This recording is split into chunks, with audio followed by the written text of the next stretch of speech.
Sementara itu, saudara, tim Opsnal Satres Narkoba Polres PD berhasil membekuk 2 pengedar narkoba beserta barang bukti yang mencapai 13,40 gram sabu-sabu. Kedua tersangka beserta barang bukti kini diamankan di Mapolres PD untuk pemeriksaan lebih lanjut.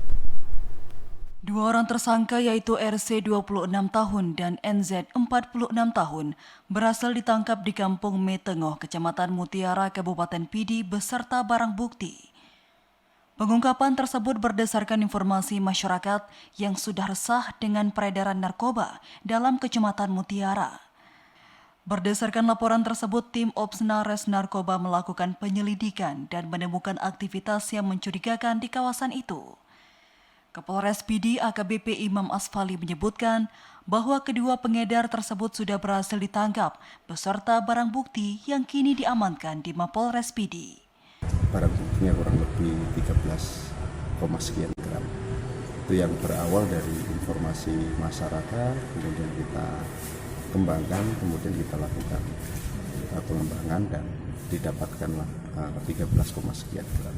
Dan ini kita juga masih mengembangkan, kenapa? Karena barang ini kan masih dari seseorang yang masih kita dalam pencarian untuk pengembangan. Kenapa hal ini kita lakukan? Yang pertama kan untuk menyelamatkan anak-anak kita, remaja-remaja kita yang ada di wilayah Kabupaten Pidi ini tidak menjadi penyalahguna narkoba. Berdasarkan hasil interogasi, barang haram tersebut diambil kedua tersangka dari seorang bandar dari Kabupaten Biren, sehingga sudah ditetapkan sebagai data pencurian orang atau DPO. Dari PD, Hasbi, TVRI melaporkan.